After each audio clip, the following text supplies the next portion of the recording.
Hello guys, ഇന്നലെ ഞാൻ എൻ്റെ പ്രഗ്നൻസി സ്റ്റോറി ഇട്ടിട്ടുണ്ടായിരുന്നു. അതിൻ്റെ താഴെ കുറച്ച് കമൻറ്റ് വന്നിട്ടുണ്ടായിരുന്നു. ചേച്ചി ഒന്ന് വീഡിയോ ഷോർട്ടായിട്ട് ഇടാൻ പറ്റുമോ? ആ ഫുൾ വീഡിയോ നമുക്ക് കാണാൻ പറ്റുന്നില്ല, ഫുൾ കാണാനായിട്ടുള്ള സമയം ഇല്ലാത്തതുകൊണ്ട്.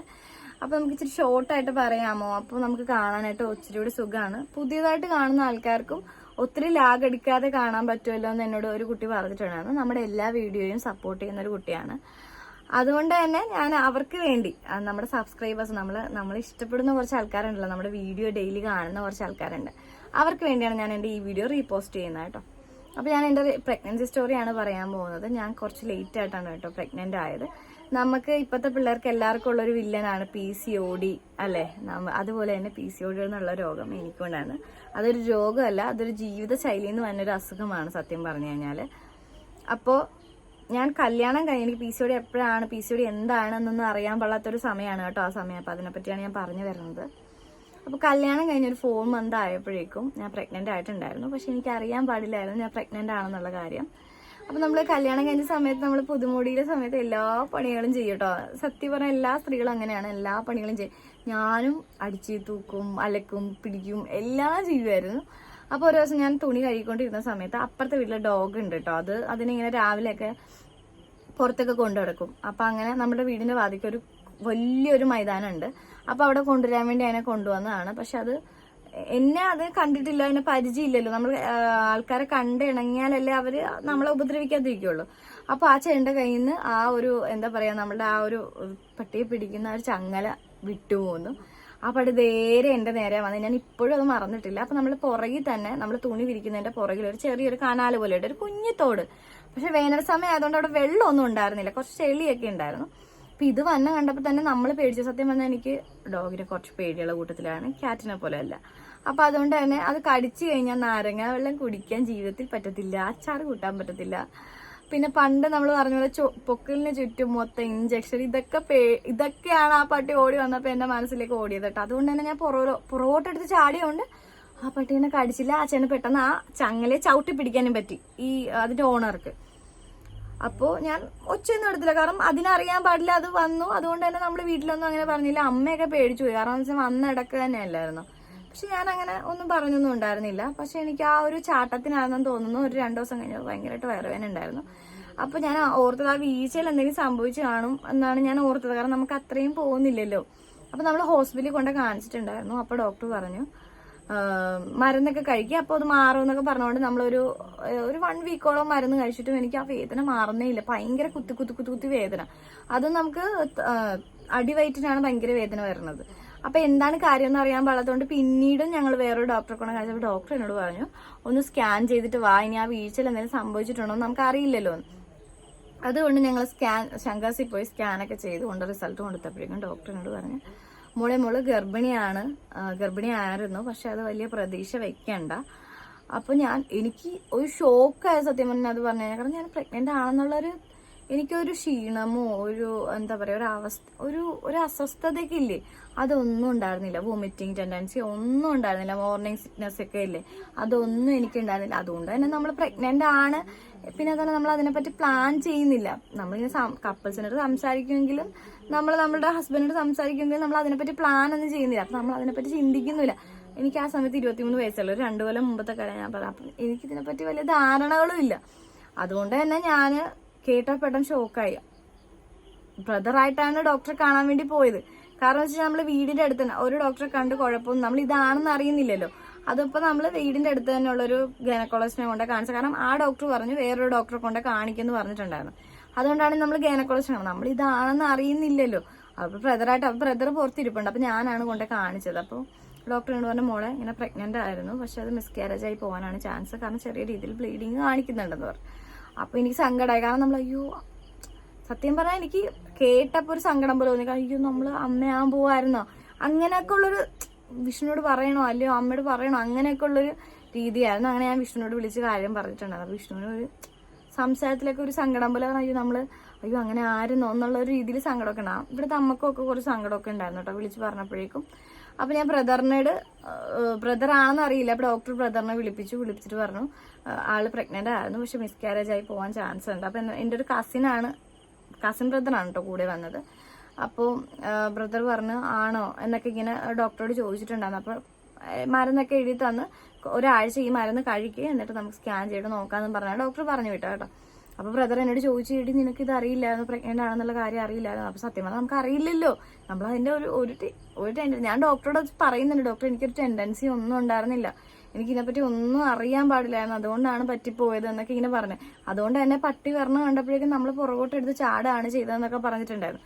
പറഞ്ഞു മോളെ ഇത് എല്ലാവരും അറിയണമെന്നില്ല, ചില ആൾക്കാർ അറിയും, ചില ആൾക്കാർ ഇത് കുറച്ച് നാളല്ല ആയുള്ളൂ, അപ്പൊ അതുകൊണ്ട് തന്നെ വീക്സേ ആയിട്ടുണ്ടായിരുന്നുള്ളു, അതുകൊണ്ട് തന്നെ ആയിരിക്കും നിങ്ങൾ അറിയാഞ്ഞെന്ന് പറയാം. അപ്പൊ ബ്രദർ എന്നോട് പറയുന്ന റെസ്റ്റ് ഒക്കെ എടുത്ത് നമുക്ക്, അതുകൊണ്ട് വീട്ടിലേക്ക് വിട്ടില്ലായിരുന്നു, ഇവിടെയാണ് നിന്നിരുന്നത്, കാരണം ഇവിടെ നിന്ന് പോകാനാണ് എളുപ്പം, ഡോക്ടറെ അടുത്തേക്ക് പോകാനായിട്ട് എളുപ്പം. അപ്പൊ ഡോക്ടർ ഓൾറെഡി പറഞ്ഞിട്ടുണ്ടല്ലോ മിസ്കാരേജ് ആയി പോകാൻ ചാൻസ് ഉണ്ട്, ബ്ലീഡിങ് ഉണ്ടെന്ന് പറഞ്ഞിട്ടുണ്ട്. അപ്പൊ നമ്മൾ 1 വീക്ക് ആ മരുന്ന് കഴിച്ചു, പ്രാർത്ഥനയാണ് ഇത് പോവല്ലേ എന്നുള്ളൊരു പ്രാർത്ഥന. അപ്പൊ ആന്റിയൊക്കെ ഉണ്ട്, അപ്പൊ ആന്റി കൊണ്ട് കുഴപ്പമൊന്നും ഇല്ലായിരിക്കും, ഇനി എപ്പോഴും വന്ന് നോക്കും, കുഴപ്പമൊന്നും ഇല്ലല്ലോ അല്ലേ, കുഴപ്പമൊന്നും ഇല്ലല്ലോ ഇങ്ങനെ പറഞ്ഞുകൊണ്ടേയിരിക്കും. അപ്പൊ ഞാൻ ഇല്ല പ്രശ്നമൊന്നുമില്ല പ്രശ്നമുണ്ട് പറയണം, നമുക്ക് ഡോക്ടറെ അടുത്ത് പോകാം എന്നൊക്കെ ഇങ്ങനെ പറഞ്ഞിട്ട് ഇവരൂടെ ഇങ്ങനെ പറയുമ്പോൾ ടെൻഷനാണ്, ദൈവമേ ഇനി എന്തെങ്കിലും പ്രശ്നമുണ്ട്, കാരണം നമുക്ക് ആ ഒരു സമയത്ത് ഇതിനെപ്പറ്റി വലിയ ധാരണയില്ലല്ലോ. അങ്ങനെ ഡോക്ടർ സ്കാൻ ചെയ്യാൻ വേണ്ടി ചെല്ലാൻ പറഞ്ഞപ്പോഴേക്കും എന്നോട് ഡോക്ടർ പറഞ്ഞു പ്രതീക്ഷ വെക്കണ്ട കേട്ടോ, അത് ഏകദേശം പോകാറായിട്ടുള്ള രീതിയിലാണ്. അത് പറഞ്ഞ് ഡോക്ടർ പറഞ്ഞ് വീട്ടിൽ വന്നു കഴിഞ്ഞപ്പോഴേക്കും എനിക്ക് ചെറിയ ചെറിയ ബ്ലീഡിങ് ആയി. അപ്പോൾ എനിക്ക് ഏകദേശം മനസ്സിലായി ഇത് സെറ്റ് ആവില്ല എന്നുള്ളത്. അപ്പോൾ അമ്മക്കൊക്കെ ഭയങ്കര സങ്കടമായി. അപ്പോൾ ഞാനിങ്ങനെ ആ ഒരു സമയം നമുക്ക് ഒരു മിസ്കാരേജ് ആയി പോയി, ഓൾറെഡി അത് മിസ്കാരേജ് ആയിട്ടുണ്ടായിരുന്നു. അപ്പോൾ ഡോക്ടർ എന്നോട് പറഞ്ഞു നിങ്ങൾ കുറച്ച് ഇനി ഒരു 3 മാസത്തോളം നമ്മൾ റെസ്റ്റ് എടുത്തതിന് ശേഷം വേറൊരു ബേബിനെ പറ്റി ചിന്തിക്കാൻ പറ്റുള്ളൂ, അപ്പോൾ അതുകൊണ്ട് തന്നെ നിങ്ങൾ റെസ്റ്റ് എടുക്കുക, നിങ്ങളുടെ ശരീരത്തിന് റെസ്റ്റാണ് വേണ്ടത് എന്നൊക്കെ പറഞ്ഞിട്ടുണ്ടായിരുന്നു. അപ്പോൾ ആ സമയത്ത് നമ്മളെല്ലാവരും വീട്ടിലുമൊക്കെ ആരോടും റിവീൽ ചെയ്തിട്ടില്ല, ആരോടും പറഞ്ഞിട്ടില്ല, നമ്മൾ അറിഞ്ഞിട്ടുണ്ടായിരുന്നില്ലല്ലോ, അതുകൊണ്ട് തന്നെ ആരോടും പറഞ്ഞിട്ടുണ്ടായിരുന്നില്ല. അപ്പോൾ ആ സമയത്ത് നമുക്ക് ഭയങ്കര കുറച്ച് സങ്കടമൊക്കെയാണ്, വീട്ടിലും എല്ലാവരും അറിഞ്ഞെങ്കിലും നമ്മൾ ചോദിക്കുന്നൊന്നുമില്ലല്ലോ. അപ്പൊ അത് കഴിഞ്ഞിട്ട് നമ്മൾ എന്താ പറയാ വേറൊരു ഡോക്ടർ, ഈ ഡോക്ടർ നിർദ്ദേശപ്രകാരമാണ് ഹോസ്പിറ്റലിൽ തന്നെ ഒന്ന് കാണിക്കുക എന്ന് പറഞ്ഞിട്ടുണ്ടെന്ന്. ഡോക്ടർ വീട്ടിൽ ഇരിക്കുകയാണ് ചെയ്യണത്, ഡോക്ടർ റിട്ടയർഡ് ആയിട്ടായിരിക്കുന്നത്. അപ്പൊ ഡോക്ടർ എന്നോട് പറഞ്ഞു നിങ്ങളൊരു ഹോസ്പിറ്റലിൽ കൊണ്ട് കാണിക്കുക, അപ്പോൾ ഒരു നല്ല ഡോക്ടർ ഉണ്ടെന്ന് പറഞ്ഞിട്ടുണ്ടായിരുന്നു. പക്ഷെ എനിക്ക് ആ ഡോക്ടർ അത്ര കംഫർട്ടബിൾ ആയിട്ട് തോന്നാഞ്ഞുകൊണ്ട് നമ്മുടെ ഒരു ഫാമിലി ഫ്രണ്ട്, നമ്മുടെ അർത്തിങ്കല് സെന്റ് സെബാസ്റ്റ്യൻ പ്രൈവറ്റ് ഹോസ്പിറ്റൽ ഉണ്ട്, അവിടെ ഒരു ഡോക്ടർ ഉണ്ട്, നല്ല ഡോക്ടറാണെന്ന് പറഞ്ഞിട്ടുണ്ടായിരുന്നു. വർഷങ്ങളായി കുഞ്ഞുങ്ങളില്ലാത്ത ആൾക്കാർക്ക് വരെ കുഞ്ഞുങ്ങൾ ഉണ്ടാവുന്നുണ്ട് ആ ഡോക്ടറെ കാണിച്ചിട്ട്, നല്ല ചികിത്സയാണ് ആ ഡോക്ടറുടെ. അപ്പൊ അതുകൊണ്ട് നീ ഒന്ന് ചെല്ലുമെന്ന് പറഞ്ഞിട്ടുണ്ടായിരുന്നു. അപ്പൊ നിങ്ങൾക്ക് ഒത്തിരി ആയില്ലല്ലോ, അതുകൊണ്ട് തന്നെ നിങ്ങൾക്ക് ചിലപ്പോൾ ആവാൻ ചാൻസ്, നിങ്ങളുടെ പ്രശ്നം എന്താണെന്ന് അപ്പോൾ അവർ ഡോക്ടർ കണ്ടുപിടിക്കുമല്ലോ. അപ്പൊ ഡോക്ടർ എന്നോട് പറഞ്ഞു പോയി സ്കാൻ ചെയ്തിട്ട് വരാനൊക്കെ പറഞ്ഞു. ആ ഡോക്ടറെ കിട്ടാൻ ഭയങ്കര പാടായിരുന്നു കേട്ടോ, കാരണം ഞാൻ 2 മാസത്തോളം ആ ഡോക്ടറെ വെയിറ്റ് ചെയ്ത്, സത്യം പറഞ്ഞാൽ 3 മാസത്തോളം റെസ്റ്റ് എടുക്കാൻ വേണ്ടി ഞാൻ 7 മാസത്തോളം റെസ്റ്റ് എടുത്തിട്ടുണ്ടായിരുന്നു. എന്നിട്ട് ഈ ഡോക്ടറെ കാണാൻ വേണ്ടി വെയിറ്റ് ചെയ്താണ് 2 മാസം. അന്നേരം ഡോക്ടറുടെ അവിടുത്തെ അപ്പോയിന്റ്മെന്റ് കിട്ടിയിട്ടുണ്ടായിരുന്നു. അപ്പൊ നമ്മൾ അന്ന് തന്നെ രാവിലെ ചെന്നു. പക്ഷെ നമ്മളെ ഡോക്ടർ ഭയങ്കര വൈകിയ കാണാൻ പറ്റിയത്, കാരണം ഡോക്ടർക്ക് CS ഉണ്ടായിരുന്നു, ഒരു നോർമൽ ഡെലിവറി ഉണ്ടായിരുന്നു. അപ്പൊ അതുകൊണ്ട് തന്നെ അല്ലാതെ തന്നെ പേഷ്യന്റും ഇഷ്ടം പോലെ ഉണ്ട്. അതുകൊണ്ട് തന്നെ നമ്മൾ ഫസ്റ്റ് ടൈം വന്നുകൊണ്ട് ബുക്കിംഗ് ടൈമും ഒന്നും നമുക്ക് അറിയില്ലല്ലോ, അതുകൊണ്ട് നമ്മൾ കുറേ ലേറ്റ് ആയിട്ടാണ് ഡോക്ടറെ കണ്ടത് കേട്ടോ. പക്ഷെ എനിക്ക് കണ്ടപ്പോൾ തന്നെ നമുക്ക് പ്രഗ്നന്റ് ആകുമെന്ന് തോന്നി, കാരണം അല്ലേ എന്തോ ഒരു ദൈവികത ഉണ്ട് ആ ഡോക്ടർക്ക്. സത്യം പറഞ്ഞു കഴിഞ്ഞാൽ ഡോക്ടർ ഒരു സിസ്റ്ററാണ് കേട്ടോ, ഒരു കന്യാസ്ത്രീയാണ്. നമ്മളോടുള്ള ഒരു സമീപനം കാണാൻ സത്യം പറഞ്ഞാൽ ഞാൻ ഒരു ഡോക്ടർമാർ ഇതുപോലെ ഓർത്തിരിപ്പില്ല. സത്യം പറഞ്ഞാൽ എന്റെ ജീവിതത്തിൽ ഇത്രയും നല്ലൊരു ഡോക്ടറെ ഞാൻ കണ്ടിട്ടുള്ളത് അത് ഗ്രിറ്റ ഡോക്ടറാണ്. ആ ഡോക്ടറെ പേര് ഗ്രിറ്റ എന്നായിരുന്നു കേട്ടോ. നമ്മുടെ ആർത്തിങ്ക പള്ളിയുടെ അടുത്ത് തന്നെയുള്ള ഒരു പ്രൈവറ്റ് ഹോസ്പിറ്റലാണ്, അവിടെ ഒരു ഗൈനക്കോളജിസ്റ്റ് ഉണ്ട്, ഡോക്ടർ പേര് ഗ്രിറ്റ എന്നാണ്. ആ ഡോക്ടറാണ് എന്നെ നോക്കിയത് കേട്ടോ. അപ്പൊ നമ്മൾ ചെന്ന സമയത്ത് അവിടെ കുറേ ആളുകളുണ്ട്, 22 വർഷത്തോളം കുഞ്ഞുങ്ങളില്ലാതെ, 12 വർഷം 11 വർഷം ഒക്കെ കുഞ്ഞുങ്ങളില്ലാതിരിക്കുന്ന കുറേ ആൾക്കാർ അവിടെ ഇരിപ്പുണ്ട്. അപ്പൊ നമുക്ക് അതിൽ നിന്ന് പ്രതീക്ഷയാണ് കിട്ടുന്നത്, കാരണം അവർ വരെ വരുന്നുണ്ടെങ്കിൽ നമ്മൾ ഇത്രയും കുറച്ച് നാളല്ലേ ആയുള്ളൂ, നമുക്ക് എന്താ പ്രശ്നം എന്നുള്ളത് നമുക്ക് റെഡിയാകും എന്നുള്ള രീതിയിൽ നമ്മൾ അന്നേരമാണ് നമുക്കൊരു സമാധാനമായത്. ആ കുറേ വർഷങ്ങളായിട്ടൊക്കെ മരുന്ന് കഴിക്കും, അവർ പ്രതീക്ഷ വെക്കുന്നുണ്ടെങ്കിൽ പിന്നെ എന്തുകൊണ്ട് നമുക്ക് പറ്റിക്കൂടാ എന്നുള്ള രീതിയിൽ നമ്മൾ സമാധാനത്തോടെ ഇരിക്കുമ്പോൾ എൻ്റെ അടുത്തൊരു ചേച്ചി വന്നിരിപ്പുണ്ടായിരുന്നു കേട്ടോ. ചേച്ചി ഒരു കുഞ്ഞു ആവേണ്ടായിരുന്നു. ഇപ്പൊ ആ വെള്ളവരെന്താ ഇങ്ങനെ കാണിക്കാൻ പറഞ്ഞത് ഇങ്ങനെ ആലോചിച്ച് നമുക്ക് അതിനെ പറ്റിയൊന്നും അറിയില്ലല്ലോ.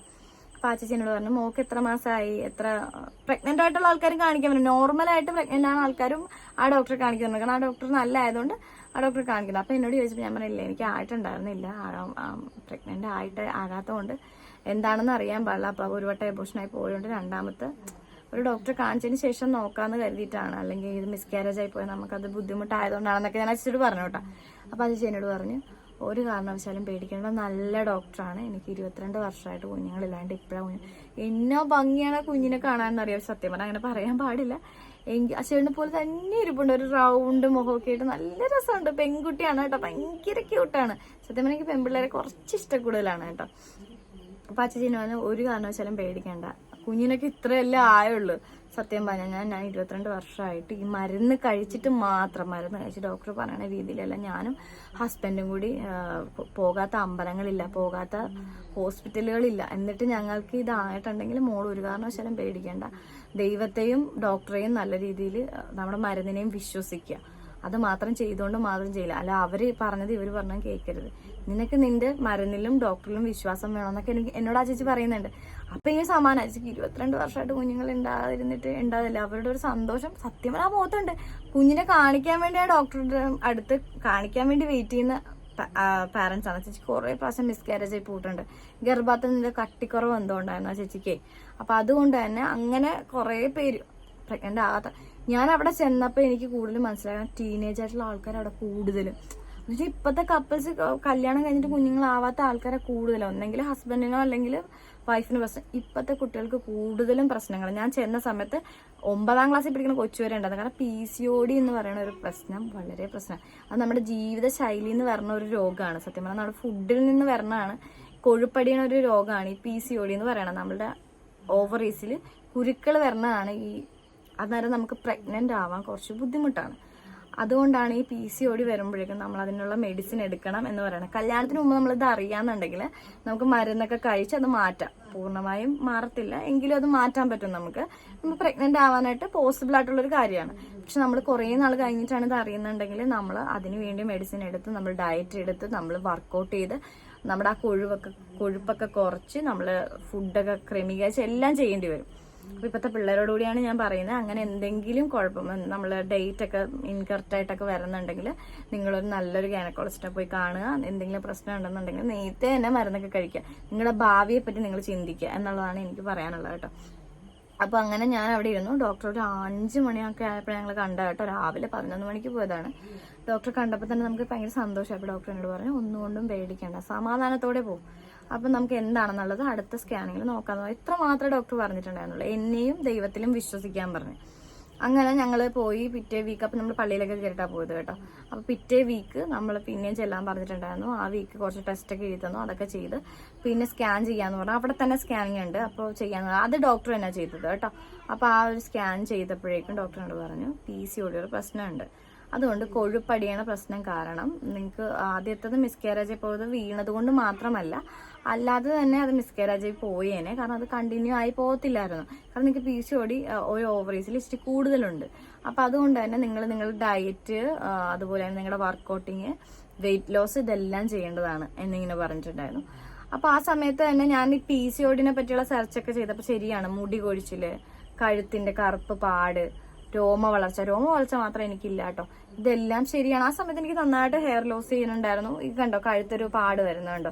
ഇതെനിക്ക് ഡെലിവറിക്ക് ശേഷം വന്നാണ് കേട്ടോ. അത് ഡോക്ടർ പറഞ്ഞിട്ടുണ്ട് കുറച്ച് നാൾ കഴിയുമ്പോൾ മാറും എന്ന് പറഞ്ഞിട്ടുണ്ട് കേട്ടോ. അത് എന്റെ വീഡിയോസിലൊക്കെ ചില ആൾക്കാർ ചോദിക്കും എന്താണ് ഈ കഴുത്തിന് ഒരു കളർ എന്നുള്ളത്. എനിക്ക് PCOD പ്രശ്നം ഉള്ളതുകൊണ്ടാണ് ഈ ഒരു കളർ വന്നോണ്ടിരുന്നത്. പിന്നെ ഞാൻ പ്രഗ്നന്റ് ആയിരുന്നപ്പോൾ അത് പോയിട്ടുണ്ടായിരുന്നു. ഡെലിവറിക്ക് ശേഷം ഈ ഒരു കളർ വന്ന് ഞാൻ ഡോക്ടറെ കൊണ്ട് കാണിച്ചപ്പോൾ ഡോക്ടർ പറഞ്ഞു PCOD അല്ല, ഈ ഡെലിവറിക്ക് ശേഷം ഓരോരുത്തർക്കും ബോഡിയിൽ ഓരോ ഹോർമോണിന്റെ വ്യത്യാസങ്ങൾ വരണമുണ്ട്, ഓരോരോ പ്രശ്നങ്ങൾ ഉണ്ടാവും. അപ്പൊ ചിലർക്ക് പിമ്പിൾസ്, ഹെയർ ലോസ്, കുറെ കാര്യങ്ങൾ ഉണ്ടാവും. അതുകൊണ്ടാണ് ഇങ്ങനെ സംഭവിക്കണമെന്ന് പറഞ്ഞത്. അപ്പൊ എനിക്ക് ഓയിൽമെന്റ് വന്നിട്ട് പറഞ്ഞത് കുറച്ച് നാൾ കഴിയുമ്പോൾ മാറിക്കോളും എന്ന് പറഞ്ഞിട്ടുണ്ടായിരുന്നു. സൈഡിൽ കളറൊക്കെ വന്നിട്ടുണ്ടെന്നത്. പ്രഗ്നന്റ് ആവാൻ വേണ്ടി PCOD ഉള്ള ആൾക്കാർക്ക് എപ്പോഴും വണ്ണം ഉണ്ടാവും. അപ്പൊ അതുകൊണ്ട് തന്നെ നമ്മൾ വെയിറ്റ് ലോസ് ആക്കുന്നതാണ് നല്ലത്. ഹോർമോണിന്റെ വ്യത്യാസം കാരണം നമ്മൾ എന്ത് ഭക്ഷണം കഴിച്ചാലും പെട്ടെന്ന് തന്നെ ചീർക്കും. അപ്പൊ അതുകൊണ്ട് തന്നെ നമ്മൾ വെയിറ്റ് കുറച്ച് കുറഞ്ഞിരിക്കുന്നതാണ് എപ്പോഴും പ്രഗ്നന്റ് ആകുമ്പോൾ നല്ലത് എന്ന് നിങ്ങളോട് പറഞ്ഞിട്ടുണ്ടായിരുന്നു. അപ്പൊ ഞാനത് കണ്ടിന്യൂ ചെയ്ത് ഡോക്ടർ തന്ന ഫോളിക് ആസിഡ് 3 മന്ത്സോളം തന്നിട്ടുണ്ടായിരുന്നു. ആ ഒരു മരുന്ന് നിങ്ങൾ കഴിക്കണം എന്നൊക്കെ പറഞ്ഞ് ഫോളിക് ആസിഡും വേറൊരു മെഡിസിനും കൂടി തന്നിട്ടുണ്ടായിരുന്നു. ഞാനത് കണ്ടിന്യൂ ചെയ്ത് 3 മന്ത്സോളം കഴിച്ചു. ഡയറ്റ് എന്ന് പറഞ്ഞു കഴിഞ്ഞാൽ ഓയിൽ ഒഴിച്ച് ഒരു ഭക്ഷണങ്ങളും കഴിക്കാൻ പറ്റില്ല. നമ്മൾ വേവിച്ച ഭക്ഷണങ്ങൾ മാത്രമേ കഴിക്കാവുള്ളൂ. തണുത്ത ആഹാരങ്ങൾ കൂടുതൽ കുറയ്ക്കുക. ചിക്കൻ ടോട്ടലി അവോയ്ഡ് ചെയ്തു. ചിക്കൻ എന്ന് പറയുന്ന സാധനം എനിക്ക് ഭയങ്കര ഇഷ്ടപ്പെട്ട ഒരു സാധനമാണ്. പക്ഷെ അതെനിക്ക് കഴിക്കരുതെന്ന് എടുത്ത് പറഞ്ഞിട്ടുണ്ടായിരുന്നു. അതുപോലെ തന്നെ നമ്മുടെ എഗ്ഗ് കഴിക്കരുതെന്ന് പറഞ്ഞിട്ടുണ്ടായിരുന്നു. അതുപോലെ തന്നെ ചില വെജിറ്റബിൾസ് ഒക്കെ കഴിക്കരുതെന്ന് പറഞ്ഞിട്ടുണ്ടായിരുന്നു. അപ്പോൾ ഇതെല്ലാ ഡയറ്റും ഞാൻ കൃത്യമായിട്ട് എടുത്തോണ്ടിരുന്ന ഒരു കൂട്ടത്തിലാണ് കേട്ടോ. നമ്മൾ ഒരുമാതിരിപ്പെട്ട എല്ലാ ഫംഗ്ഷനും ഞാൻ പോകത്തില്ലായിരുന്നു. കാരണം എന്ന് വെച്ച് കഴിഞ്ഞാൽ അവിടെ ചെന്ന് കഴിഞ്ഞാൽ ഓയിൽ ഒഴിക്കാത്ത ഒരു ഭക്ഷണം കിട്ടാൻ പാടാണ്. അതുപോലെ തന്നെ നമ്മുടെ വീട്ടിലാണെങ്കിലും കുറച്ച് ഓയിലെങ്കിലും ഉപയോഗിക്കാൻ നമ്മൾ കറി വെക്കത്തില്ലല്ലോ. പക്ഷെ ആ ഒരു സമയത്ത് ഭയങ്കര പഴന്നിട്ട് ഞാൻ ബ്രോക്കോളി വേവിച്ച് ജസ്റ്റ് തേങ്ങയൊക്കെ ഇട്ട് എണ്ണ ഒഴിക്കാതെ വെറുതെ ഇങ്ങനെ ചിക്കി എടുക്കുക. അതുപോലെ തന്നെ മത്തങ്ങ കഴിക്കുന്നതല്ല എന്ന് പറഞ്ഞിട്ട് മത്തങ്ങ കുറച്ച് തേങ്ങയൊക്കെ ചിരവി പച്ചമുളകും വേപ്പിലൊക്കെ ഇട്ട് കുറച്ച് വെള്ളമൊക്കെ ഒഴിച്ച് വേവിച്ച് ചുമ്മാ തോരൻ പോലെ ആക്കുമായിരുന്നു. അപ്പോൾ തേങ്ങയിലൊരു അംശമൊക്കെ ഉണ്ടാകുന്നത് കൊണ്ട് ഞാൻ അങ്ങനെയൊക്കെയാണ് കഴിച്ചുകൊണ്ടിരുന്നത്. അരച്ചുകൂട്ട് ഇതാക്കി കഴിയുമ്പോഴേക്കും ഞാൻ കുറച്ചെടുത്ത് മാറ്റിയിട്ടാണ് ഇവർ ഓയിലൊക്കെ ഒഴിച്ച് വറയൊക്കെ പൊട്ടിച്ച് ഒഴിക്കുന്നത്. അങ്ങനത്തെ ഭക്ഷണങ്ങളാണ് ഞാൻ കൂടുതലും കഴിച്ചത്. ചമ്മന്തി, തൈര്, അങ്ങനത്തെ കുറേ സാക്രിഫൈസ് ചെയ്തിട്ട് നമ്മൾ ഭക്ഷണത്തിൽ ഭയങ്കര, ഞാൻ ഫുഡ് പ്രേമിയാണ് സത്യം പറഞ്ഞു കഴിഞ്ഞാൽ. പക്ഷെ ഞാൻ കുറേ അനുഭവിച്ചിട്ടുള്ളൊരു കാര്യം എന്ന് വെച്ച് കഴിഞ്ഞാൽ ഞാൻ ഫുഡ് കഴിച്ചിട്ടില്ല. ഈ പ്രഗ്നൻ്റ് ആകുന്ന സമയത്ത് തന്നെ എന്നോട് ഡയറ്റ് എടുക്കാൻ പറഞ്ഞിട്ടുണ്ടായിരുന്നില്ല. പക്ഷെ എങ്കിലും PCOD ഉള്ളത് കൊണ്ട് മിസ്കാരേജ് ആയി പോകാതിരിക്കാൻ വേണ്ടി നമ്മൾ ഭക്ഷണങ്ങൾ കുറച്ച് നിയന്ത്രിക്കണം എന്ന് പറഞ്ഞിട്ടുണ്ടായിരുന്നു. പക്ഷെ നമ്മൾ ആ ഒരു ഡയറ്റ് കണ്ടിന്യൂ ചെയ്ത് കഴിയുമ്പോൾ നമുക്കതൊരു പ്രശ്നമല്ല കേട്ടോ. സത്യം പറഞ്ഞു കഴിഞ്ഞാൽ നമ്മൾ ആ ഒരു ഡയറ്റിൽ തന്നെ കണ്ടിന്യൂ ചെയ്ത് പോകാനാണ് ശ്രമിക്കാറ്. കാരണം എനിക്കതൊരു ബോറിംഗ് ആയി തോന്നിയില്ല. കുറച്ച് ബുദ്ധിമുട്ടാണ്, കാരണം ചപ്പാത്തി രാത്രി കഴിക്കുക, രാവിലെ ചപ്പാത്തി കഴിക്കുക, കറി എണ്ണയൊന്നും ഇല്ലാത്ത കറി, അതൊക്കെ കുറച്ച് ഡാർക്കായിട്ടുള്ള സീനാണ്. ചിക്കൻ കഴിക്കാതിരിക്കുക, അതൊക്കെ കുറച്ച് ബുദ്ധിമുട്ടാണ്. എങ്കിലും ഞാൻ അതൊന്നും കഴിക്കത്തില്ലായിരുന്നു. നമുക്ക് എത്രത്തോളം നമ്മൾ പ്രയത്നിക്കുന്നുണ്ടോ അത്രത്തോളം നമുക്ക് ആ ഒരു ലക്ഷ്യത്തിലേക്ക് എത്താൻ പറ്റും. അപ്പം അതുകൊണ്ട് തന്നെ ഞാൻ അതൊന്നും ആൾക്കാർ പറയുന്ന ഒന്നും സൈബർ ബുള്ളിങ് കുറേ കേട്ടിട്ടുള്ള ഒരു കൂട്ടത്തിലാണ് ഞാൻ. അപ്പോൾ നമ്മുടെ കൊച്ചായില്ലേ, കുഞ്ഞായില്ലേ, ഒന്നും ആവത്തില്ലേ, ഡോക്ടറെ കാണിക്കുന്നില്ലേ, കുറേ കേട്ടിട്ടുണ്ട്. ഇവിടെ നിന്ന് ആരും പറഞ്ഞു കേട്ടിട്ടില്ല. നമ്മുടെ നാട്ടിൽ ചെല്ലുമ്പോൾ എല്ലാവരും പറയാറുണ്ട്. അത് സ്വാഭാവികമായി അവർ പറയും. ഒരാളെ വേദനിപ്പിക്കാൻ വേണ്ടി ഉറപ്പായിട്ട് അവർ പറയും. ആ സമയത്തൊക്കെ എനിക്ക് സങ്കടം വരണമെങ്കിൽ ഞാൻ ഫേസിലൊന്നും കാണിക്കത്തില്ല. ഇടാ നോക്കുന്നുണ്ട്, എല്ലാം സെറ്റാണ്ട്, അതൊക്കെ സമയമല്ലേ എന്നും പറഞ്ഞ് അങ്ങനെ നമ്മൾ വിട്ട് കളയുമായിരുന്നു കേട്ടോ. അപ്പോൾ ആ സമയത്ത് ഞാൻ നമ്മൾ ഡയറ്റൊക്കെ നല്ല രീതിയിൽ എടുത്തതിന് ശേഷം ഡോക്ടറിനോട് പറഞ്ഞിട്ടുണ്ടായിരുന്നു, ഒരു 1 മന്ത് കഴിഞ്ഞ് 3 മന്ത്സിന് മരുന്ന് തന്നിട്ടുണ്ടല്ലോ, ഇടയ്ക്കിടയ്ക്ക് ചെക്ക് ചെയ്തിട്ട് ചെല്ലാൻ പറഞ്ഞിട്ടുണ്ടായിരുന്നു. 3-ാം തീയതി ചെല്ലാൻ പറഞ്ഞിട്ടുണ്ടായിരുന്നു. അപ്പോൾ ആ സമയത്ത് നമ്മുടെ വിഷു ആ ഒരു സമയമാണ്. അപ്പോൾ അത് കഴിഞ്ഞിട്ട് ചെല്ലാമല്ലോ എന്ന് കരുതി. അപ്പോൾ നമ്മൾ എല്ലാ മാസവും നമുക്ക് ഈ മരുന്ന് വരുമ്പോഴേക്കും പറയും പ്രഗ്നൻസി ടെസ്റ്റ് വെച്ച് നോക്കിയിട്ട് വേണം ചെല്ലാൻ. എല്ലാ പ്രാവശ്യം നെഗറ്റീവാണ് വരണം കേട്ടോ. അതുകൊണ്ട് എനിക്ക് ഭയങ്കര സങ്കടം വരാറുണ്ട്. അപ്പം 3-ാം തീയതി എന്നോട് പറഞ്ഞു അങ്ങനെ ചെയ്തിട്ട് ചെല്ലാൻ വേണ്ടി പറഞ്ഞിട്ടുണ്ടായിരുന്നു. അപ്പോൾ എന്നോട് പറഞ്ഞിട്ടുണ്ടായിരുന്നു ഈ ഓവുലേഷൻ നടക്കാൻ ചാൻസ് ഉണ്ട് എന്നിങ്ങനെ പറഞ്ഞിട്ടുണ്ടായിരുന്നു. അപ്പോൾ നമുക്ക് ആ ഒരു പ്രതീക്ഷയിൽ നമ്മൾ മുമ്പോട്ട് പോവുകയാണ്. ഡോക്ടറിനോട് ഒന്ന് 3-ാം തീയതി ഒന്ന് വരൂ, വന്നിട്ടൊന്ന് ചെക്ക് ചെയ്ത് നോക്കാമെന്ന് ഇങ്ങനെ പറഞ്ഞിട്ടുണ്ടായിരുന്നു. എന്നിട്ട് പിന്നെ നമുക്ക് വേറെ മരുന്ന് നോക്കാമെന്നൊക്കെ, ഫോളിക് ആസിഡിൻ്റെ കൂടെ തന്നെ വേറെ എന്തെങ്കിലും ഓവുലേഷൻ നടന്നിട്ടില്ലെങ്കിൽ അത് നടക്കാനുള്ള മരുന്ന് തരാമെന്നൊക്കെ ഇങ്ങനെ പറഞ്ഞുകൊണ്ടിരിക്കുന്ന സമയത്താണ് മോർണിംഗ് നമ്മൾ ജസ്റ്റ് നോക്കിയിട്ടുണ്ടായിരുന്നു. പക്ഷേ അതിനകത്ത് എന്താ പറയുക, പോസിറ്റീവായിട്ട് വരത്തില്ല എന്നുള്ള പ്രതീക്ഷയിലാണ് ഞാൻ നോക്കുന്നത്. കാരണം വെച്ചാൽ നമുക്ക് എല്ലാ പ്രാവശ്യം നെഗറ്റീവ് വരണം. അപ്പോൾ ഈ ഒരു പ്രാവശ്യം മാത്രം പോസിറ്റീവ് തന്നെ പോസിബിൾ അല്ല എന്നുള്ളതാണ് എൻ്റെ മൈൻഡിൽ കിടക്കുന്നത്. കാരണം ഡോക്ടർ പറഞ്ഞല്ലോ ഓൾറെഡി കുറച്ച് ലേറ്റ് ആവും എന്ന്. അതുകൊണ്ട് ഞാൻ ജസ്റ്റ് യൂറിൻ ഒഴിച്ച് വെച്ചിട്ട് ഞാൻ പോയി. കുറച്ച് കഴിയുമ്പോൾ എടുത്ത് കളയാൻ നിർത്തി. ഒരു വര വന്നത് മാത്രമേ ഞാൻ കണ്ടുള്ളൂ. അപ്പം 2-ാമത്തെ വരെയും വരത്തില്ല എന്നുള്ള രീതിയിലാണ്. കുറച്ച് ലൈറ്റായിട്ടാണ് വന്നത്, ലൈറ്റായിട്ടേ വന്നിട്ടുണ്ടായിരുന്നുള്ളൂ. ഞാനത് കളയാം എന്ന് കരുതി എടുത്തപ്പോഴേക്കും 2 വരെ വന്നിട്ടുണ്ടായിരുന്നു. എനിക്ക് സത്യം പറഞ്ഞാൽ ഭയങ്കര ഷോക്കായിട്ടുണ്ടായിരുന്നു. അങ്ങനെ ഞാൻ അമ്മയോട് പോയി പറഞ്ഞിട്ടുണ്ടായിരുന്നു. അമ്മയുടെ മുഖമൊക്കെ കാണാൻ ഭയങ്കര എക്സ്പ്രഷനായിരുന്നു. വിജയം ഭയങ്കര സന്തോഷമില്ലായിരുന്നു, കണ്ണൊക്കെ പറഞ്ഞിട്ടുണ്ടായിരുന്നു. അപ്പം തന്നെ എനിക്ക് നമ്മളെക്കാളും എക്സ്പെക്റ്റേഷൻ അവരല്ലേ, ഒന്ന് ആലോചിച്ച് നോക്കൂ. അപ്പോൾ അവർക്ക് എത്ര സന്തോഷം ഉണ്ടാവും. അങ്ങനെ ഞാൻ ഡോക്ടർക്ക് നമ്മളുടെ ആ ഒരു പ്രഗ്നൻസി ടെസ്റ്റർ ഉണ്ടല്ലോ അതൊന്ന് അയച്ച് വാട്സപ്പിൽ കൊടുത്തിട്ടുണ്ടായിരുന്നു. അപ്പോൾ അവന് പിറ്റേ ദിവസം തന്നെ വരാൻ വേണ്ടി പറഞ്ഞിട്ടുണ്ടായിരുന്നു. അങ്ങനെ ഞാൻ പിറ്റേ ദിവസം ചെന്നപ്പോഴേക്കും ഡോക്ടർ നമുക്ക് സ്കാൻ ചെയ്ത് നോക്കാമെന്ന് പറഞ്ഞു. വിഷ്ണു പുറത്തിരിക്കുകയാണ്, ഞാൻ അകത്ത് കയറി. അപ്പോൾ സ്കാൻ ചെയ്തപ്പോൾ ഡോക്ടറിനോട് പറഞ്ഞു 1.5 മാസത്തോളം ആയിട്ടുണ്ട്, പ്രഗ്നൻ്റ് ആയിട്ടുണ്ട്, കൺഗ്രാജുലേഷൻസ് എന്നൊക്കെ പറഞ്ഞു. ആരോടും പുറത്തിപ്പോൾ പറയണ്ട, കാരണം PCOD പ്രശ്നമുള്ളത് കൊണ്ട് നമുക്ക് ഇപ്പോൾ പറയണ്ട, ഒരു 3 മന്ത്സിന് ശേഷം ബാക്കി എല്ലാവരോടും പറഞ്ഞാൽ മതിയെന്ന് പറഞ്ഞിട്ടുണ്ടായിരുന്നു. അങ്ങനെ പുറത്ത് പോയി ഡോക്ടർ തന്നെയാണ് വിഷ്ണുച്ചനോട് പറഞ്ഞത് ഇങ്ങനെ പ്രഗ്നൻ്റ് ആണ് ആള് എന്നൊക്കെ പറഞ്ഞത്. സത്യം പറഞ്ഞു കഴിഞ്ഞാൽ വിഷ്ണുവിൻ്റെ കണ്ണൊക്കെ നിറഞ്ഞ് നമ്മളെ, കാരണം അത് കഴിഞ്ഞ് നമുക്കൊരു ഒരെണ്ണം മിസ്കാരേജ് ആയി പോയി കഴിഞ്ഞാൽ നമ്മളൊരു 1.5 കൊല്ലത്തോളം വെയിറ്റ് ചെയ്തിട്ടാണല്ലോ ഈ ഒരു ബേബി ഉണ്ടാവണത്. അതുകൊണ്ട് തന്നെ നമുക്ക് ഭയങ്കര ഒരു ഹാപ്പി ആയിരുന്നു നമുക്ക്. പക്ഷെ നമ്മൾ കൂടുതൽ ആരോടും അങ്ങനെ പറഞ്ഞൊന്നും ഉണ്ടായിരുന്നില്ല. നമ്മുടെ വീട്ടിലുള്ള ആൾക്കാർക്ക് അറിയാം, എൻ്റെ വീട്ടിലുള്ള ആൾക്കാർക്ക് അറിയാം, പുറത്തൊരു മനുഷ്യൻ, അപ്പുറത്തെ വീട്ടിൽ ചേച്ചിക്ക് പോലും അറിയില്ല. കാരണം നമ്മൾ പറഞ്ഞിട്ടുണ്ടായിരുന്നില്ല. ഒരു 3 months ഒക്കെ കഴിഞ്ഞിട്ടാണ് എല്ലാവരോടും പറയാൻ പോയത്. നമ്മളുടെ ബന്ധുക്കളോട് തന്നെ ഞാനൊരു 5 months ഒക്കെ ആയപ്പോഴാണത്. കാരണം ഇനി നമുക്കത് മൂടി വെക്കാൻ പറ്റത്തില്ല. മനഃപൂർവ്വം മൂടി വെക്കുന്നതല്ല. നമ്മൾ എന്തെങ്കിലും പറ്റിക്കഴിഞ്ഞാൽ അവർ പറയും അവളുടെ ശ്രദ്ധക്കുറവ് കൊണ്ടാണ് അങ്ങനെയൊക്കെ പറയും. കാരണം ഇച്ചിരി ലേറ്റായി കൂടി ആയതുകൊണ്ട് ഉറപ്പായിട്ടും പറയും. അപ്പം അതുകൊണ്ട് തന്നെയാണ് നമ്മൾ പറയാതിരുന്നത്. അപ്പോൾ നമ്മൾ അത്രയും സന്തോഷത്തിലിരിക്കുന്ന ഒരു നിമിഷമാണത്. കാരണം എൻ്റെ ബ്രദറിൻലോനൊക്കെ ഭയങ്കര ഇഷ്ടമാണ് ബേബീസിനെയൊക്കെ. അപ്പം അവരും ആയപ്പോൾ ഭയങ്കര സന്തോഷത്തോടെ ഇരിക്കുന്ന സമയത്ത് എൻ്റെ വീട്ടിലും വിളിച്ചു പറഞ്ഞപ്പോൾ എല്ലാവർക്കും ഭയങ്കര സന്തോഷമായി. എൻ്റെ ബ്രദറിനൊക്കെ ഭയങ്കര സന്തോഷമായി. അങ്ങനെ ഡോക്ടർ എനിക്ക് കുറച്ച് മരുന്നൊക്കെ തന്നിട്ടുണ്ടായിരുന്നു. നമ്മൾ 9 months ഞാൻ ഡോക്ടറുടെ അടുത്താണ് കാണിച്ചത് കേട്ടോ. സത്യം പറഞ്ഞു കഴിഞ്ഞാൽ നമ്മൾ പ്രഗ്നൻസി ടൈം എന്ന് പറയുന്നത് ഭയങ്കര ഡിഫിക്കൽട്ടായിട്ടുള്ള ടൈമാണ്. ആ സമയത്ത് എനിക്ക് യൂറിൻ ഇൻഫെക്ഷൻ ചെറിയ രീതിയിലുണ്ടായിരുന്നു. വൊമിറ്റിംഗ് ആണ് 8 മന്ത് വരെ നിർത്താത്ത വൊമിറ്റിംഗ് ആയിരുന്നു. സത്യം പറഞ്ഞാൽ ഞാൻ ഭക്ഷണമൊന്നും കഴിക്കാം. ഓൾറെഡി ഞാൻ ഡയറ്റ് എടുക്കുന്നതുകൊണ്ട് കോരോലെ ഇരിക്കുന്നത്. രണ്ടാമത്തെ കാര്യം, പ്രഗ്നന്റും കൂടി ആയതുകൊണ്ട് 3 മന്ത് കഴിഞ്ഞ് തുടങ്ങി വാള് പരിപാടി തുടങ്ങിയിട്ട് പിന്നെ അതിന്റെ വെടിപ്പൊരു 8 മാസം വരെ ഉണ്ടായിരുന്നു. അപ്പൊ ഞാൻ എവിടെയും പോകത്തില്ല, ട്രാവൽ ചെയ്യാൻ പോലും പറ്റത്തില്ല നമുക്ക്. എൻ്റെ പ്രഗ്നൻസിയിൽ ഫോട്ടോസ് വളരെ കുറച്ചുള്ളൂ. കാരണം എന്ന് വെച്ച് കഴിഞ്ഞാൽ എനിക്ക് വോമിറ്റിങ്ങിന്റെ പ്രശ്നം ഉള്ളത് കൊണ്ട് ഭയങ്കര പ്രശ്നമാണ്. എനിക്ക് എന്ത് കഴിച്ചാലും എനിക്ക് ഈ സോപ്പ് പൊടിയിലെ സ്മെല്ല്, മറ്റേ നമ്മുടെ അരി ഊറ്റുന്ന സ്മെല്ല്, ഇതിൻ്റെയൊക്കെ സ്മെല്ല് കേൾക്കുമ്പോഴേ ഇങ്ങനെ തികട്ട് വരും. ഞാൻ കഞ്ഞിയും പയറും കൂടി എപ്പോഴും അടിച്ചായിരുന്നു കുടിച്ചോണ്ടിരുന്നത് വെച്ചത്. പിന്നെ രാത്രി ചപ്പാത്തി ഒന്നും കഴിക്കാൻ പറ്റാതെ ലാസ്റ്റ്.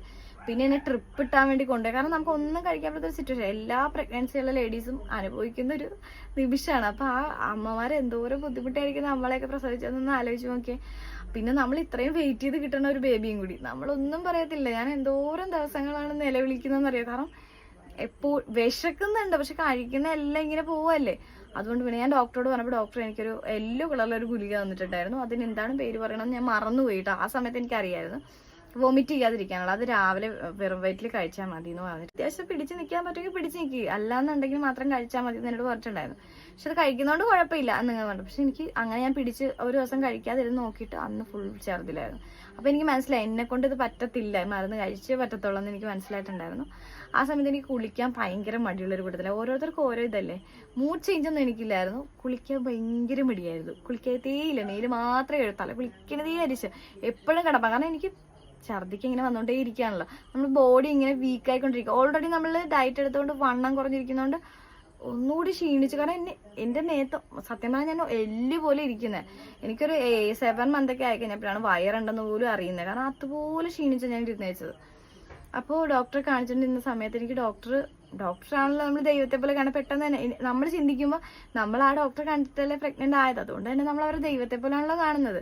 അപ്പോൾ ഡോക്ടർ എന്നോട് പറഞ്ഞിട്ടുണ്ടായിരുന്നു, നിങ്ങൾ റെസ്റ്റ് എടുത്ത് നല്ല രീതിയിൽ നിങ്ങളുടെ ബോഡി ശ്രദ്ധിക്കണം, ബേബിയും കൂടി ഉള്ള, അപ്പോൾ അവർക്ക് കൂടി വേണ്ടിയുള്ള രീതിയിൽ ഭക്ഷണം കഴിക്കണം എന്നൊക്കെ പറഞ്ഞു. എന്നാലും എന്നോട് ആ ഡയറ്റ് കണ്ടിന്യൂ ചെയ്യണം എന്ന് പറഞ്ഞിട്ടുണ്ടായിരുന്നു. അപ്പോൾ നിങ്ങളൊന്ന് ആലോചിക്കണം, പ്രഗ്നന്റ് ആയിരുന്ന സമയത്ത് നമ്മൾ എന്തൊക്കെ ആഗ്രഹിക്കും, മധുരം, സ്വീറ്റ്, അതുപോലെ തന്നെ എനിക്ക് സ്പൈസി ആണ് കേട്ടോ ഇഷ്ടപ്പെട്ടത്, അങ്ങനെയുള്ള കാര്യങ്ങൾ. പക്ഷെ എനിക്ക് അങ്ങനെ ഓയിലി ഒന്നും കൂട്ടാൻ പറ്റാത്തതുകൊണ്ട് കുറേ ഞാൻ കണ്ടിട്ടും ആഗ്രഹം ഉണ്ടായിട്ടും കഴിക്കാതെ ഇരുന്നിട്ടുണ്ട്. പിന്നെ ദോശ കഴിക്കാൻ പറ്റുന്നതുകൊണ്ട് മസാല ദോശയൊക്കെ എടുത്ത് കഴിക്കാൻ. എനിക്ക് മസാല ദോശ ഒന്നും വളരെ ഇഷ്ടം ഉണ്ടായിരുന്നില്ല. അച്ചാറ് അങ്ങനെയുള്ള ഐറ്റംസ് ഒക്കെ ആയിരുന്നു എനിക്ക് ഇഷ്ടം കേട്ടോ. ഓരോരുത്തർക്കും ഓരോ മൈൻഡാണ്. എൻ്റെ ഒരു മൂഡ് ചേഞ്ച് അതായിരുന്നു. പിന്നെ എനിക്ക് നടുവിന്, കാലിന് മസിൽ വെട്ടിക്കയറുക, അങ്ങനെ കുറേ ബുദ്ധിമുട്ടുകൾ നമ്മൾ അനുഭവിച്ചിട്ടുണ്ട്. പ്രഗ്നന്റ് ആയിരുന്ന കുറേ ലേഡീസിനോട് ചോദിച്ചറിയാം അവരവരുടെ അനുഭവങ്ങൾ എന്തൊക്കെയാണെന്നുള്ളത്. അപ്പോൾ ഞാനൊരു 9 മന്തോളം അവിടെയാണ് കാണിച്ചത്. അപ്പോൾ ഡോക്ടർ റിസർച്ചിന് അമേരിക്ക പോകും 6 മന്ത് കൂടുമ്പോൾ.